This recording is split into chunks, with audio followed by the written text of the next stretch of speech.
Problem 8, ঠিক আছে। তাহলে এখানে আমার কি কি ড্র করতে হবে দেখো। ফার্স্টে হচ্ছে আরবি এর জন্য ইনফ্লুয়েন্স লাইন ড্র করতে হবে, ঠিক আছে। তাহলে আরবি এর জন্য যদি আমি ইনফ্লুয়েন্স লাইন ড্র করি, তাহলে আমার কি করতে হবে, শুরুতে বি পয়েন্টটাকে হচ্ছে 1 ইউনিট উপরে তুলতে হবে, তাই তো।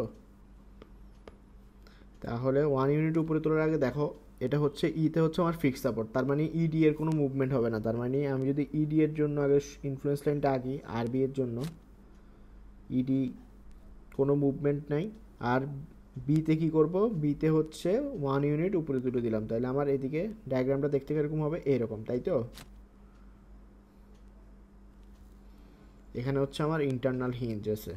তারপরে দেখো আর ই যদি ড্র করি, আর ই এর জন্য যদি ড্র করি ইনফ্লুয়েন্স লাইন, তাহলে কীরকম হবে, ই পয়েন্টকে হচ্ছে 1 ইউনিট উপরে তুলবো, তার মানে এটাকে 1 ইউনিট উপরে তুললাম, তাই তো।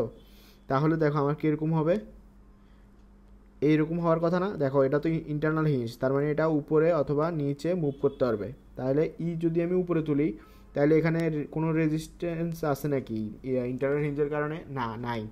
কারণ ইন্টারনাল হিঞ্জ হচ্ছে উপর নিচে মুভ করতে পারে, তার মানে আমার ডিই হচ্ছে উপরে উঠে যাবে, তাই তো। আর বিতে হচ্ছে হিঞ্জ সাপোর্টের সাথে হচ্ছে আমার বিমটা কানেক্টেড থাকবে, তার মানে আমার ডি এ হচ্ছে এরকম হবে, ঠিক আছে। আচ্ছা দেখো, আগের আরবিতে আমার এখানে ভ্যালু হচ্ছে 1, আর এখানে কত হবে এটা তুমি ক্যালকুলেট করবা কিভাবে। দেখো 12, 3 আর 8 আছে, তার মানে হচ্ছে আমার 1/15 সমান সমান হচ্ছে এক্স ডিভাইডেড বাই হচ্ছে 15 প্লাস 8, ঠিক আছে। তাহলে কত আসে আমার,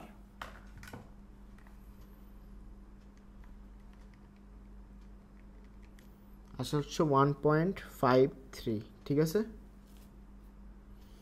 বাকিটা দেখো এখন।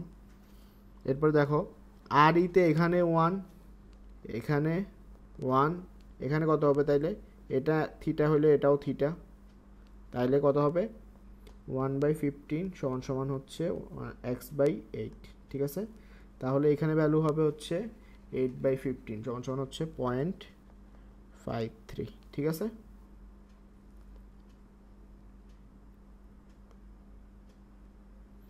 এরপরে বাকি অংশ দেখো, বিসি যদি ড্র করতে হয়, বিসির জন্য ইনফ্লুয়েন্স লাইন, তাহলে আমার কি করতে হবে, শুরুতে হচ্ছে আমার সিতে হচ্ছে একটা গাইডেড রোলার ড্র করতে হবে, ঠিক আছে। তারপরে কি করব দেখো, তারপরে হচ্ছে লেফট সাইডকে হচ্ছে নিচের দিকে টান দিব, রাইট সাইডকে উপরের দিকে। তাহলে আমি কি পাবো, তাহলে আমি দেখো এই লেফট সাইডকে যদি আমি নিচের দিকে টান দিই, ঠিক আছে, তাহলে আমার কি হবে, এসি অংশটা এরকম হবে না। এসি অংশটা এরকম হবে।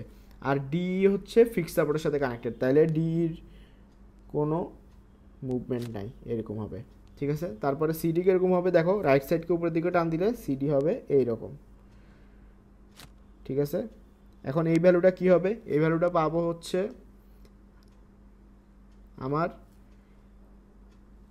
B divided by A plus B দিয়ে। তাহলে বি হচ্ছে আমার এই যে বি, আর এটা হচ্ছে আমার এ। তাহলে বি কত, বি হচ্ছে 3, এ হচ্ছে 12, বি হচ্ছে 3, তাহলে 3/15 সমান সমান হচ্ছে 0.2, তাহলে এখানে হচ্ছে আমার 0.2, ঠিক আছে। আর আমার নিচের ভ্যালুটা কি হবে, নিচের ভ্যালুটা হবে 1 - 0.2, তার মানে 0.8, ঠিক আছে। তাহলে শেষ আমার। এরপরে দেখো আমার যদি এমসির জন্য ইনফ্লুয়েন্স লাইন ড্র করা লাগে, তাহলে আমি কি করব, সিতে হচ্ছে একটা ইন্টারনাল হিঞ্জ ড্র করব, তারপরে লেফট সাইডে রোটেশন দিব এইভাবে, রাইট সাইডে রোটেশন দিব এইভাবে, ঠিক আছে। তাইলে আমার চিত্রটা এখন কী হবে দেখো, সি কিন্তু মুভমেন্ট করতে পারবে, অর্থাৎ সি উপরের দিকে উঠে যাবে রোটেশনের কারণে, তাইলে আমার ডায়াগ্রামটা এরকম হবে না।